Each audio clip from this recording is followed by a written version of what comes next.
Viewer UPSC PYQ series में आज हम लोग सॉल्व करेंगे जियोमॉर्फोलॉजी के क्वेश्चन को। क्वेश्चन कुछ इस तरह से है, which of the following are the evidence of phenomenon of continental drift? The belt of ancient rock from Brazil coast matches with those from West Africa. The gold deposit of Ghana are derived from the Brazil plateau when two continents lay side by side. Gondwana system of sediment from India is known to have its counter in 6 different landmarks of the southern hemisphere. तो ये जो पूरा topic है, ये पूरा topic based है continental drift theory of Alfred Wegener.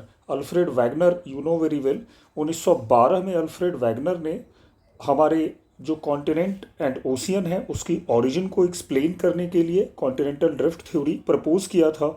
और इन्होंने बताया था कि once entire land mass of the continent were united together, सारे जो थे एक पेंजिया के फॉर्म में थे और धीरे धीरे ये पेंजिया डिसइंटीग्रेट हुआ। पहले इससे लॉरेसिया और गोंडवाना लैंड बना और बाद में गोंडवाना लैंड और लॉरेसिया से ही पूरे कॉन्टिनेंट का फॉर्मेशन हुआ है।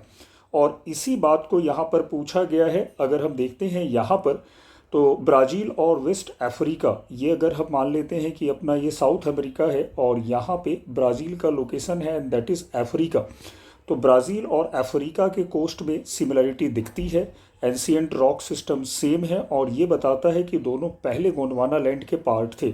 वाइल गोल्ड डिपॉजिट, तो गोल्ड डिपॉजिट दो तरह से मिलते हैं, एक नगेट फॉर्म में और दूसरा प्लेसर के फॉर्म में। प्लेसर में रिवर्स उनको एक जगह से दूसरी जगह ले जाती हैं और घाना जो यहाँ लोकेटेड है अफ्रीका में, वहाँ पर ये गोल्ड डिपॉजिट आए हैं ब्राज़ीलियन रॉक से और ये भी कॉन्टिनेंटल ड्रिफ्ट थ्योरी का एक बहुत बड़ा एविडेंस है।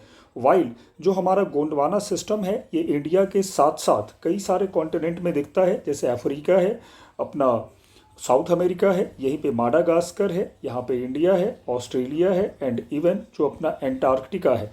तो ये जो सारे कॉन्टिनेंट हैं उसी गोंडवाना से बने हैं। इन दिस वे इसका करेक्ट आंसर सी होगा।